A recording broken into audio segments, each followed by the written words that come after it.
Now we will talk about the histopathology of bone tumors. The first one we have is osteosarcoma.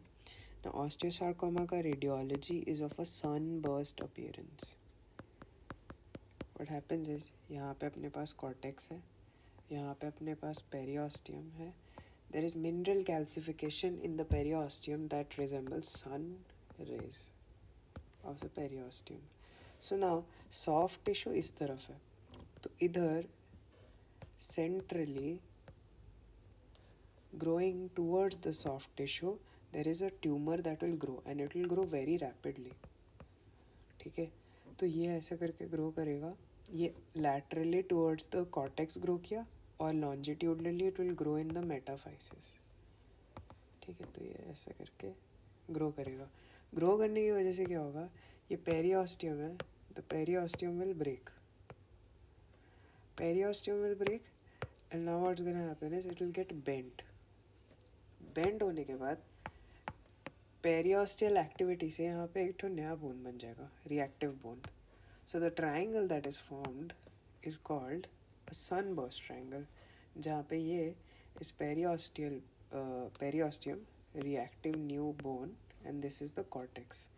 So called sunburst appearance with Codman's triangle. Now we will talk about the histopath. तो histopath में this is osteosarcoma. So obviously there will be sarcoma cells and osteogenesis, and we will also do immunohistochemistry. So sarcoma cells क्या है, जो bone होता है उसके अंदर जो स्ट्रोमा होता है, मतलब जो पैरेन्काइमा है, वो जब नया नया फॉर्म हो रहा होता है तो फिर उसको वो वाले सेल्स को हम सार्कोमा सेल्स बोलते हैं, which is undifferentiated. That means they're primitive. Mesenchymal, that means they're bone forming. Stromal, that means stroma का जो bone form करने वाला primitive cells है, they are sarcoma cells. Now these are neoplastic, so they will show hyperchromatism and they will show atypical mitosis. गलत divide करेंगे and they'll be pleomorphic, as in size and shape अलग अलग होगा. Immunohistochemistry में we have a mnemonic called WOOT, which has Y-mectin, osteonectin, osteocalcin and T1 collagen. Alright, now osteogenesis क्या है, ये जो sarcoma cells है, sarcoma cells will form something called as a osteoid, मतलब newborn matrix of neoplastic bone. Now these neoplastic bones are lace-like. These are lace-like. ऐसा less के तरह ये लोग ऐसा spread out होगा. Interspersed with tumor cells. यहाँ पे ऐसे ट्यूमर सेल है बहुत सारा, उसके बीच में ऐसे लेस की तरह रहेगा. Now this is for osteosarcoma. Now we will move to giant cell tumor. Giant cell tumor. Giant cell tumor का when we see radiology, it is of a soap bubble appearance. इसमें भी same चीज़ है, cortex, periosteum. Now the tumor will grow, but it won't go rapid. It will grow slowly. Slowly grow करने से difference क्या है? When it will grow, it won't break the bone. Rather, the bone will expand. और ये expand हो रहा है, नया bone तो form नहीं हो रहा है ना, तो expand होने की वजह से it will be lytic lesions. Bone will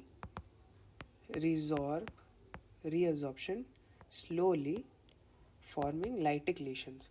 और ये जो अंदर में है, यहाँ पे तो soft tissue है ना, तो soft tissue ऐसे soft tissue है, soft tissue के around thin shell like bones, मतलब bone, the new reactive bone will grow thin shell like, ऐसे new bone will grow, and as we can see this is multiloculated and this is called a soap bubble appearance. Now we will talk about the histochemistry. Histochemistry में this is very easy. if we see the picture, hold on, I'll see if I have the picture. Yes, this is the picture. So as we can see, picture में there is stroma में there is spread like all throughout the stroma there is giant cells, and giant cells में nucleuses होंगे 100 से ज़्यादा nucleus per giant cell है, and this is spread out throughout the stroma. But diagnosis के लिए this multinucleated giant cells are not important. Mononucleated tumour cells are important. ऐसे mononucleated tumour cells बहुत सारे होंगे, ऐसे करके होंगे. इसकी वजह से जो क्या होगा, साइटोप्लाज्म विल बी स्कैंटी, ये ओवल शेप का है, एंड जो न्यूक्लियस है it will be large and prominent, and it will all these cells will show mitotic activity. Now this is about the giant cell tumour. Now we are gonna talk about Ewing's sarcoma.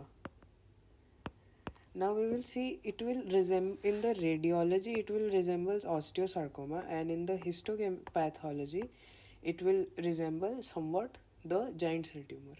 Now we'll see. Radiology mein it will show onion skin appearance. So it has also the same thing. The tumor is gonna grow outward, and what's that gonna do is that's gonna break the periosteum, and reactive bone will be formed. पर क्या होगा, tumour will grow again, और ये वाला bone जो है ये भी टूट जाएगा, तो यहाँ पे रिएक्टिव बोन होगा.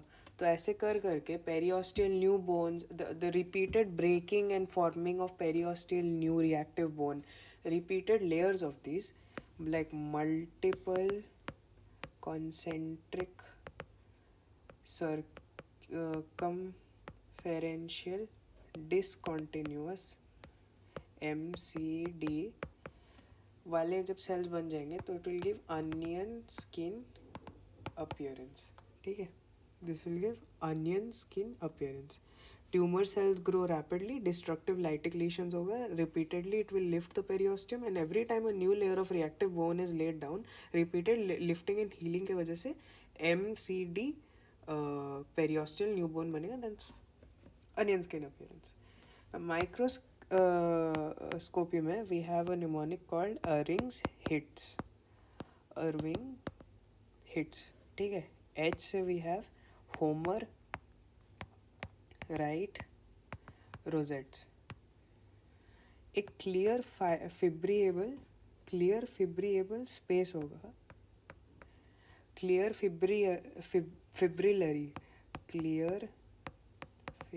फिब्रिलरी स्पेस होगा. ठीक है, उसके अराउंड जो ट्यूमर सेल्स है there gonna grow in thin sheets in rosettes. So this is called Homer Wright rosettes. ये हमें दिखेंगे. इसमें भी हिस्टोकेमिस्ट्री है which is fly 1 and CD99. ठीक है, उसके बाद हम डिस्कस करेंगे tumour cells, and we will discuss the stroma. ठीक है, ट्यूमर सेल्स क्या होंगे, ये लिम्फोसाइट को रिजेंबल करेंगे. That mean they will be uniform, they will be small, they will be round, and they will be blue in colour. But they will be different from lymphocytes in the way that they are twice the size. They are twice the size of lymphocytes. ठीक है, उसके अलावा because there are so many lymphocytes, जैसे lymphocytes में भरा हुआ होगा, ये lymphocytes बहुत सारे हैं, that's why the cytoplasm will be scanty. But this has two things. ये जो clear scanty cytoplasm है, this will be glycogen rich, और इसमें PAS पर आयोडिक एसिड के पॉजिटिव ग्रैन्यूल्स दिखेंगे. ठीक है, ऐसे ऐसे करके ड्रॉ कर देना. पर आयोडिक एसिड के पॉजिटिव ग्रैन्यूल्स इसमें दिखेंगे.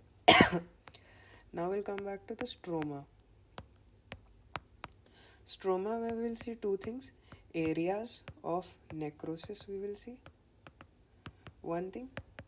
Second thing which we are going to see is जो fibrous strands है, fibrous strands की वजह से जो ये लिम्फोसाइट रिजेंबलिंग ट्यूमर सेल्स है, they will form irregular nest. कहाँ पे ज़्यादा होगा, कहाँ पे कम होगा, कहाँ पे ज़्यादा होगा, कहाँ पे कम होगा, क्योंकि बाउंड्री बन गया है ना फाइब्रस स्ट्रैंड्स की वजह से.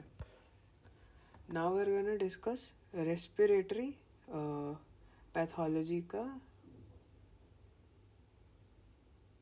रेस्पिरेटरी पैथोलॉजी का histopathology, right. Okay, now we are talk about pneumonia. Pneumonia में there is a Laennec's classification which is like congestion, first 1 to 2 days, then 3 to 4 days, then 5 to 7 days, and then 8 to 10 days. This is red hepatization, this is gray hepatization, and this is resolution. How this is gonna happen, मैंने ऊपर कहीं पे draw तो किया था. Yes, तो congestion में क्या होगा, एज यू कैन सी यहाँ पे वी हैव ब्लड वेसल. तो ब्लड वेसल विल बिकम एनगोर्ज्ड, और एनगोर्ज होने की वजह से, एनगोर्ज क्यों हुआ, क्योंकि इसमें फ्लूइड ज़्यादा है, ठीक है, ब्लड ज़्यादा है, और उसकी वजह से हाइड्रोस्टैटिक प्रेशर बढ़ेगा. हाइड्रोस्टैटिक प्रेशर बढ़ता है तो क्या होता है, एडिमा होता है. But this oedema will be exudate oedema. That means there will be no cells, only fluid. तो only fluid will come, and lung जो होगा, lung will become boggy and heavy. But it's not firm नहीं है, but it heavy and boggy बन जाएगा. Now what's gonna happen is transudation होगा. तो इसमें RBC, WBC and fibrin, fibre WBC और आरबीसी आएगा. ग्रीन वाला फाइबर है, ब्लू वाला डब्ल्यूबीसी है, रेड वाला आरबीसी है. ये तीनों आएगा. तो उसकी वजह से अभी सेल आ गया और फ्लूइड आ गया, सेल प्लस फ्लूइड आ गया, तो इट विल बिकम फर्म. तो this is called red hepatization because red is the RBCs जो हम इसमें आ गए, उसकी वजह से रेड कलर हो गया. हेपेटाइजेशन का मतलब हेपेटिक सेल्स के जैसा है, बिकॉज इट्स फर्म, क्योंकि liver is firm. Now what's gonna happen is the RBCs are gonna get eaten up.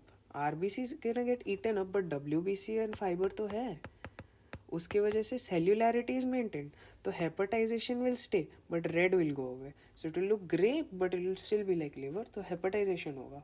Last में क्या होगा, लाइसोसोमल एंजाइम्स जो हैं और मैक्रोफेजेस जो हैं, these are macrophages, these are gonna eat whatever is remaining, and lymphocytes and debris बच जाएगा. इसको हम रेजोल्यूशन क्यों बोलते हैं, because it's recovery, that's why it's called resolution.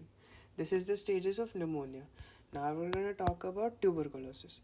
तो ट्यूबरकुलोसिस में क्या होता है, ट्यूबरकुलोसिस जो बैक्टीरिया है, माइकोबैक्टीरियम ट्यूबरकुलोसिस, वो आप इनहेल करोगे, इंजेस्ट करोगे, जैसे करोगे, that will go to an antigen presenting cell. Antigen presenting cell में बाइंड कैसे करेगा, थ्रू LAM, लाइपो अरेबिनोमेनिन. उसके बाद ये बैक्टीरिया जो है ये इंटरनलाइज हो जाएगा, APC, and APC here is a macrophage by the way. ये मैक्रोफेज उसको खा लेगा, इंटरनलाइज कर लेगा, and it will try to phagocytose it, because that's what a macrophage does. But phagocytosis नहीं होगा, क्योंकि this the lipoarabinomannan prevents it from phagocytic activity, so it's gonna give it to TH1 cells. ठीक है, TH1 cells को देगा bacteria को, and it will make FLT, interferon gamma, interleukin 1 and 2, TNF alpha.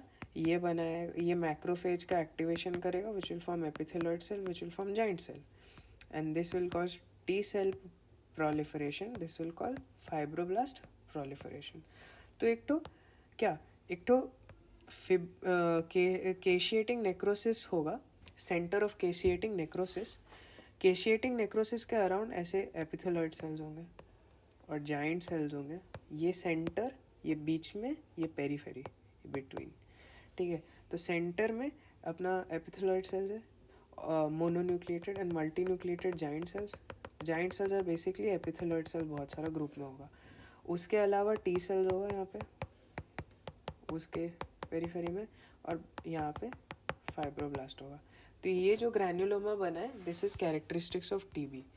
Primary TB और secondary TB में क्या होता है, हम लोग का जो TB का बैक्टीरिया है, it will go to distant area of the liver, like upper lobe का लोअर पोर्शन या लोअर लोब का अपर पोर्शन, बीच में, बेसिकली बीच में, वहाँ पे आएगा एंड अपने आप को सिचुएट कर देगा. This is called Ghon लीशन.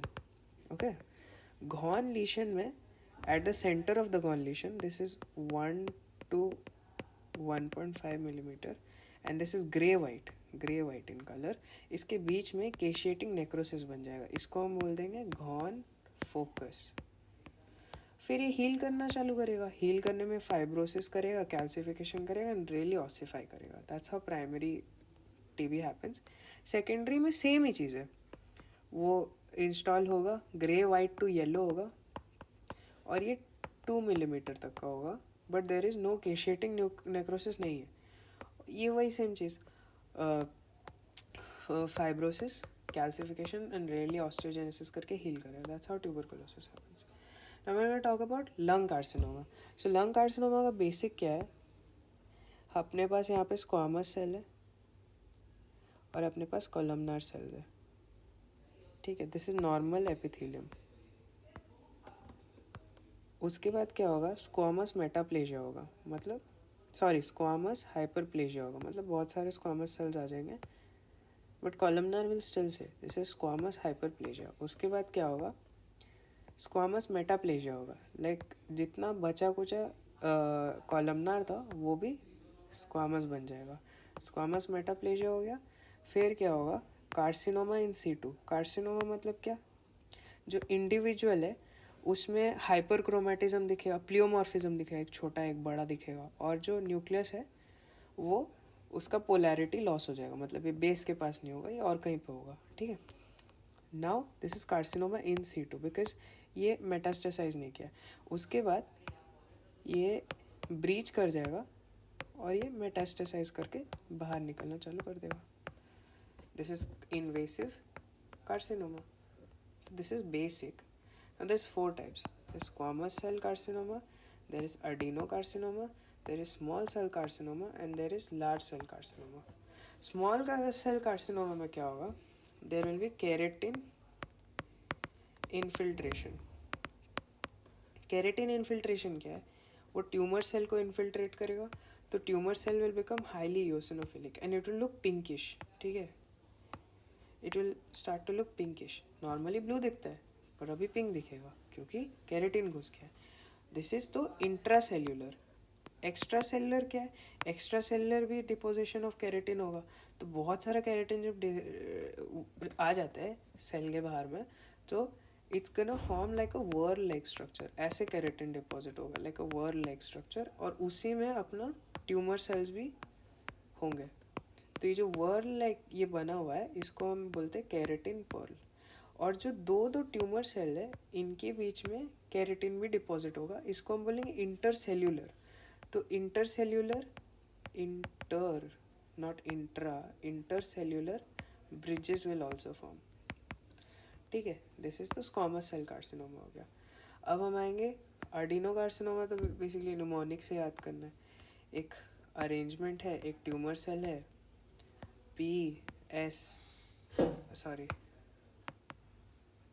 LG मिक्स PS5. उसका अरेंजमेंट क्या है? लेपेटिक अरेंजमेंट ऑफ एल्वियोलाई और alveoli will form Clara cells. मतलब क्यूबॉइड टू कॉलमनार होएगा सेल और it will secrete mucin. लेपेटिक alveoli. जी से हमारे था ग्रैन्युलोमैटस विच इज एसिनाई. हमारे पास फिंगर लाइक में था पैपिले. स्यूडो पैपिले में हमारे पास था माइक्रो पैपिले एंड शीट्स में हमारे पास था सॉलिड. यही लिखना है और क्या. और उसके बाद small cell versus large cell opposites है. स्मॉल सेल्स में अपने पास स्मॉल राउंड है ना, small round uniform blue colour के बहुत सारे सेल्स होने वाले. we're gonna have hold on, yes, small round blue cell होने वाले. इनका जो बॉर्डर है, border will be indistinct and there will be scanty cytoplasm and areas of necrosis. ये किसको रिजेंबल कर रहा है पता है? ये लिम्फोसाइट जैसा स्मॉल राउंड यूनिफॉर्म और indistinct borders, scanty cytoplasm, area of necrosis. This is like a Ring's sarcoma. ठीक है, इसको हम बोलते हैं सॉल्ट एंड पेपर और ओट मील अपीयरेंस, ठीक है। और this is new endocrine in origin, new endocrine carcinoma. Also one other thing, इसमें जो ब्लड वेसल्स होते हैं, नॉर्मली ब्लड वेसल्स रेड होते हैं ड्यू टू ब्लड, बट जो ट्यूमर सेल्स है ये फट जाएंगे और इनसे निकलेगा DNA, and DNA will get latched on to this blood vessels and it will make the blood vessels blue in color. This is called Azopardi effect. Azopardi effect. Large का difference यही है, उसमें बॉर्डर डिस्टिंक्ट होगा और large cells होंगे और giant cells present होंगे. That's all I have to say about large cell. So this is bone and respiratory lab diagnosis.